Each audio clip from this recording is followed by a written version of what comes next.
Hello, welcome to week 5, Sociology 1, and we're going to look at socialization. Now in this week we're going to do socialization as a complete unit, and then I'll start off with the next section on social structure, collective behavior, and the rest of that chapter. So socialization, it's an important element of all cultures.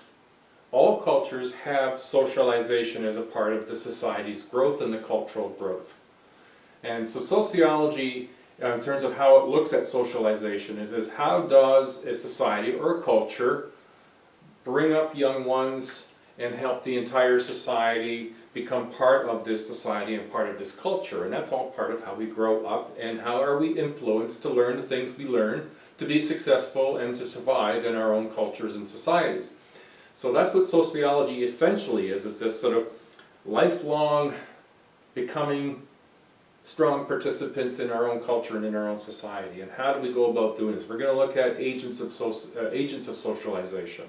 So what are the influences in our socialization? We're going to look at re-socialization. We'll look at gender socialization in this area of socialization. It's a very important topic because all of us have been socialized. We are continuing to be socialized while we're at school. And all of our socialization, albeit done in a very similar process, we've each been socialized by different influences and what those influences have shared with us and taught us about what it is to be a good Canadian or a good husband or a good wife or a good boyfriend or a good student. We've all learned that as a part of our growing up, which is our socialization. So good luck with this topic, and I hope you enjoy it. Bye now. Okay, so when we think about why is socialization important, let's first define what it is. When we look at the definition, a lifelong process of social interaction through which individuals acquire a self-identity, so knowing who you are, and the physical, mental, and social skills needed for survival in society. So think about that. It's a lifelong process. And so just because you're a teenager or a young adult doesn't mean you're done. If you're in school, you're being socialized to be into the program and into the career choice you want to be. But then as you get older, you continue to get into other things that you're learning and you continue to be socialized. Now, it's about acquiring a self-identity. So who am I? Well, part of that is through my socialization and who I've been associated with and who's been my mentors, my family, the coaches and teachers in my life have all helped me understand who I am and where I fit. And then the physical skill sets required, how to navigate the world around me, how to drive a car, how to do the things physically that are required to be a solid citizen and a Canadian citizen and a member of Owen Sound, for example. The mental skills, well, this would include the things that you need to be able to think about and how you think about being that citizen, how you navigate and how you use your brain to interact with other people and how you do that socially appropriately.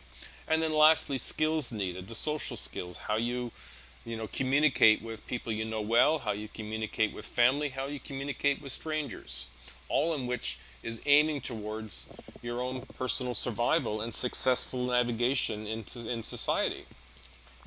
Sociologists have emphasized that the social environment is crucial in terms of one's own individual socialization. It's essential for our survival and growth. It's essential for survival and stability of the society.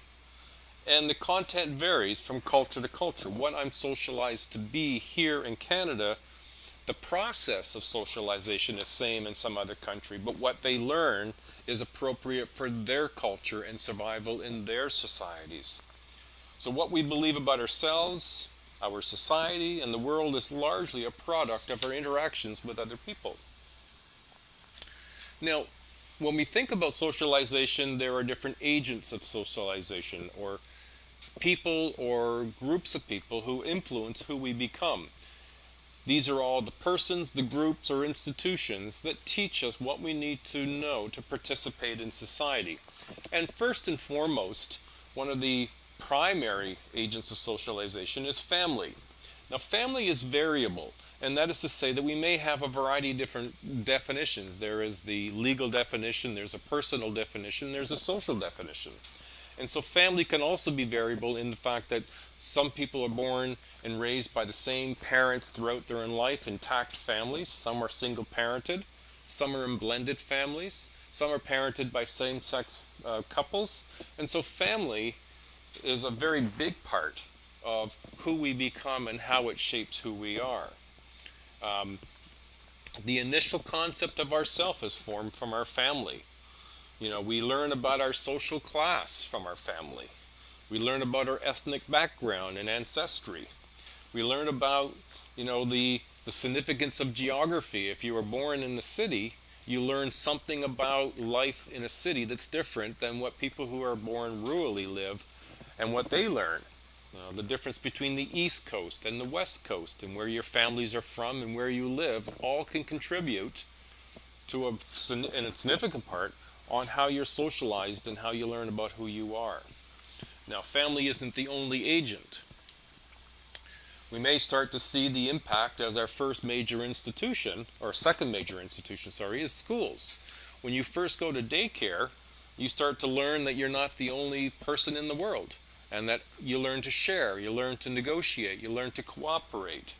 And school is essentially where where needs of the whole, the needs of the group might override the needs of the individual. We learn a lot about meeting expectations. We learn a lot about achievement through school. And we continue through school, through public school, high school, and many times into post-secondary and beyond. All of which learning different things about how to survive in skills, physical skills, mental skills, and social skills. Now, in addition to school, we start to see the significance of peers. Peers can be a very significant socialization agent. In fact, it's probably the most important influence of adolescence. Even though the adolescent still lives very much in the family, it's the peers that have a strong influence on who a child sees themselves to be, an adolescent sees themselves to be, and what gets rewarded, and what is seen as unacceptable. So the peer becomes a very important socialization agent. Then we can start getting into other elements of the greater society, mass media. This reflects every aspect of society, but not necessarily accurately. And so now we have a variety of propaganda and message being funneled to us in a variety of different media, whether it's print media, television, internet, social media, radio, all sorts of messages that we have to filter through, and based on who we see ourselves becoming, we pay attention to some media maybe more than others. It informs us about events, although we tend to know more about media figures than we know about current events. We might be more aware of a wide variety of people through mass media. It provides us with a wide array of viewpoints of current events and different positions on those current events. They make us aware of products and services that if we purchase them, we supposedly help us be accepted by others. Now these are probably the main ones that come to mind, but there are certainly other ones. We could look in many families the role of religion plays. It has an influence on morality. It has an influence on ethics. It may be a belief system that is important to a family and therefore become important to us in sustaining our lives throughout our lives. One of the more up and coming, if you will, is also sports. Now, not in the way you might think, certainly in terms of the concept of team, but also in terms of, almost the value system of a team gets expressed in such a manner that is attractive to individuals, and we sort of pull ourselves or are drawn to sports teams and their memorabilia and their symbols, and those things become meaningful to us. And lastly, the one I'll touch base on is the workplace. In the workplace, again, it's a reinforcement of team, working on cooperative goals, establishing adult relationships, And in some cases, because of shared interest in work and career, we also meet partners who become future family members through our workplace.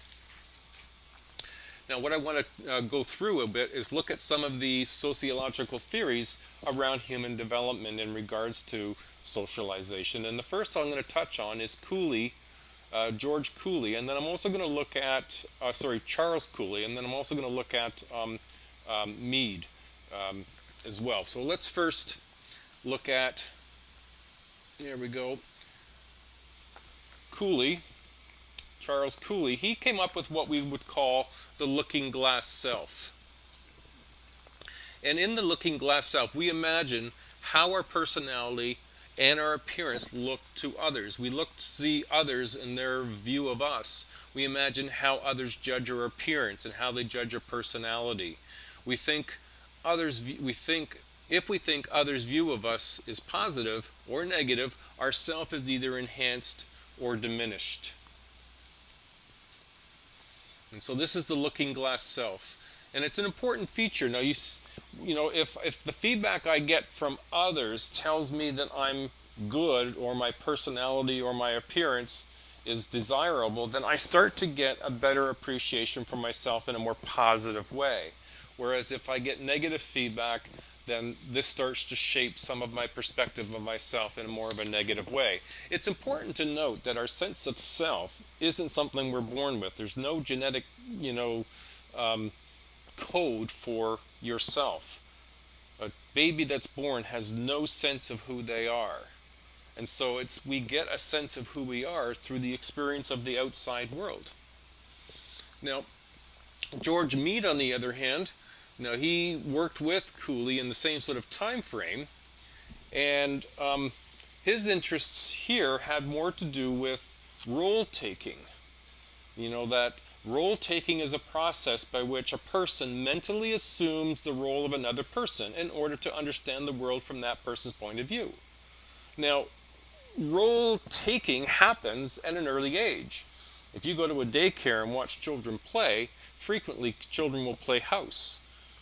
Boys will play husbands and fathers, and women and girls will play wives, and you will see how they seem to role play those situations, oftentimes depicting what home is like for them. But that's role taking. They're trying to put themselves in the shoe of somebody else. And from Mead's perspective, this was an important piece. Now, one of the examples I can remember when my daughter was in daycare and I was a behavior consultant, I would go and observe children at daycare. And I was at the daycare that my daughter was at, and I had been a strong advocate of allowing my daughter to have choice, but I would frame the choice. It's time for bed, not are you ready for bed? And so I would say, it's time for bed. Do you want to get started on your own, or would you like me to help you? And so a lot of my choices with her were created that way. And so when it came to being at daycare, she was playing house with this young lad, and she said, let's go shopping. And he said, no, I don't think so. Then she said, would you like to drive to the shopping center, or would you like to walk to the shopping center? And he said he'd like to drive. So the idea of role taking enabled her to learn some things about how to frame. Now, an important part of Mead's work was what he called significant others. Now, these are persons who care, provide care to children, are affectionate and approval, and especially desired, who are most important in the development of self. Now, what we don't know is in every child, you don't know who is going to be a significant other. We assume a parent, a coach, a teacher, but a child will be drawn to someone who is giving them care, affection, and approval. So any person can potentially be a significant other. And that's an important feature to Mead's work. So that significant other plays an important role in developing a child or a person's sense of who they are based on the feedback they provide. Now, to continue on with Mead, he also had a central concept of the self having an I and having a me. The I represents the spontaneous individual aspect of oneself, and the me is the socially aware part of yourself. That is, the aware of the societal attitudes and the expectations. then when these things are brought together, when they're combined, it creates the social self. Now, he argued that there was stages of development of this social self. And the first stage was what was called the preparatory stage, or there was no role taking, it was an imitation. 0 to 3-year-olds or 3-year-olds and under were mimicking and preparing and taking roles. And so the first stage, being preparatory, was just what was also known as parallel play. Kids playing in the presence of one another, but not with one another. The second stage was that of play. And taking the role of another person began. And this was happening between ages of 3 and 5, and it's also what we would describe as pretending. And then stage 3 is taking the role of another in many situations. And here, we're not just taking the role, we are aware of the other's role and are manipulating that in a playful sort of game sort of strategy. Now, when we look at the development of self as a human being, that's one thing. We also start to look at gender socialization. And if we go by definition, gender socialization are the aspects of socialization that contain specific messages and practices concerning the nature of being female or male to a specific group or society. Now, it's an important thing to note here, gender is not biology. Gender is socially constructed. And what I mean by socially constructed is gender is different from society to society, from culture to culture. In our culture, we generally see 2 genders, male and female. In other cultures, you may find 3 or even 5 genders. It doesn't mean there's more biology. It's how does the society view people and how do they categorize, if you will, people into gender. So what is it to be male and what is it to be female will even vary from culture to culture. So the source of our gender socialization is usually family. It can be our social class. It can be our schools, peers, media, whatever we find in our computer. And the effects is basically to tell us what does it mean to be masculine and what does it mean to be feminine. Now, gender socialization varies among diverse ethnic and social class groupings. Gender socialization is important in determining what we think the preferred sex of a child should be and in influencing our beliefs about acceptable behavior for males and females. So from kindergarten right through to college, teachers and peers reward gender-appropriate attitudes and behavior. So part of how we see ourselves based on what it is to be male and female is how we've been taught and what we've been exposed to in terms of seeing that this is acceptable and this is unacceptable. Now, not everyone adheres to that, and we find that for the most part, most people accept a generalized view of what it is to be masculine and what it is to be feminine. Now, in a society, these can change over some time, and we see some of those shifts occurring over the last 20 years. Sports reinforces traditional gender roles through the rigid division of events into male and female categories. The media are also very powerful sources of gender socialization from an early age. Children's books, television programs, movies, music provides subtle and sometimes not so subtle messages about what it is to be masculine and what it is to be feminine. Now, when we think about socialization, it's not something that only happens in our childhood. Socialization occurs throughout the entire life of a human being. And so why is socialization a lifelong process? Well, we continue to learn throughout our whole life.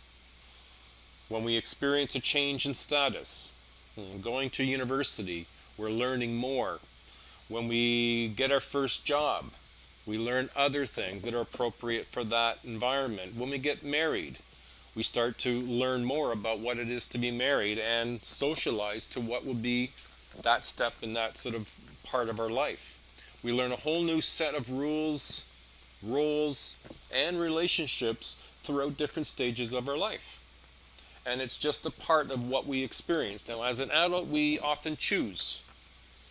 And so it's what's often known as anticipatory socialization, the process by which knowledge and skills are learned for future roles. And because some of these future roles, like a new job or a career choice and going to college,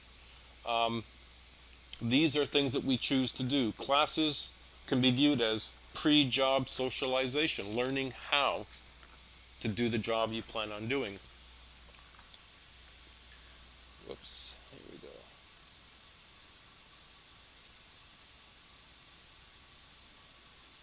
There. Okay, socialization throughout the life course, well, it happens in a variety of stages of life. In infancy and childhood, the central concern during infancy and childhood is the family support that you receive, the guidance that you get from family are crucial to a child's development and self-concept. So some of the basic things that occur during this time to aid and should have facilitate socialization is the play that children have, carefree play, that they're in a safe environment both emotionally and physically, and the freedom from economic and political and sexual responsibilities. These are not concerns of a child. Child is about play, and in fact that's a relatively new experience for children. Children at one point, not that long ago, less than 100 years ago, were employable, and it was important to the economics of a family. But family has evolved over time, and it was in about the 30s and the 40s that children were seen as economically worthless. Now that's not meant to be disparaging, it just meant that children weren't seen as desirable employees. They were starting to emerge as not like little adults, but were in fact children that deserved to have a childhood. Now in terms of adolescence, the industrialized societies, this stage represents a buffer between childhood and adulthood. Now, it's common during this adolescence period to go through a much emotional and social unrest. There's a lot of struggle and conflict between parental wishes and peer pressures and trying to sort out who you are in all of that. Transition from upper to middle class families to higher education. All these different struggles make adolescence a very difficult period of time, and so the socialization that can occur here can be quite a struggle. In adulthood, there's three major focuses: work in the paid labor force, the development of intimate relationships that often results in marriage and having children, and then three, seeking personal fulfillment. And so in adulthood, one focus is getting a good career and a paid job, another is a family starting, and the third is seeking fulfillment. Now in late adulthood, one of the connectors and one of the elements that has been a part of more recent years has been what's called ageism. This is the prejudice or discrimination against people on the basis of their age, particularly against older persons. Now, if one is going to successfully age, many elderly experience financial security, and that's partly due to the work ethic that they were raised in. They seem to have more freedom, they are healthier than they've been, and happier than in previous generations. There's a new positive image of the elderly, and in fact in Canada now there are more people in Canada age 65 and older than there are people in Canada 14 and younger. It's the first time that's ever happened. And lastly is another element of socialization called resocialization. Resocialization is the process of learning a new and different set of attitudes, values, and behaviors from those in one's previous background. Now, we can do this in two ways. We can do it voluntarily. This is where we receive new status of our own free will. This might be, as I've indicated here, a religious conversion that you make, or if you join the armed forces, you're re-socializing, you're giving up one set of values perhaps, and adopting a new set of values. Now, of course, there is involuntary, and this is where you don't choose it of your own free will. And this was back in the day when armed force conscription, or you were, brought into because of your age, you were made to do some time in the military, or if you've broken the law, you were in prison, and that will also be a resocialization opportunity. Okay, now I'm just going to show you a quick little video that sort of summarizes the significance of socialization of children. Now I know there may be some spots in here you may find it a bit humorous, but I hope you take it more seriously and notice the significance of the message.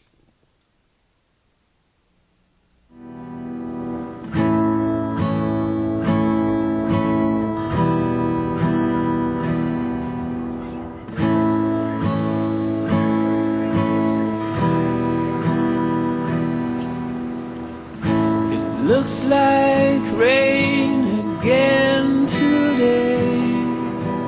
Dark clouds gather and fill the sky. Don't know how to talk to you, just know how to say goodbye. Have you actually got a driver's license? I don't think so. Did you see his back there, George? Go back where you came from. Learn this movie. Go back where you came from.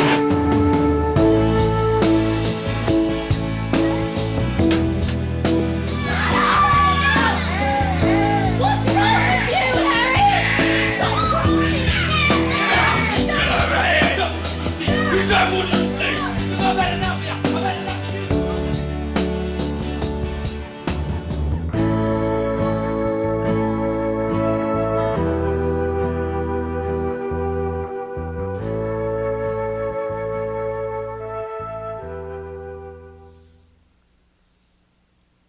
Okay, well, I always, when I watch that, it reminds me of the role that I play in children's lives, whether it be my own or, for that matter, any child who looks to me as a potential significant other. So take the role seriously. All right, now, enjoy your day, and I hope you have a good one.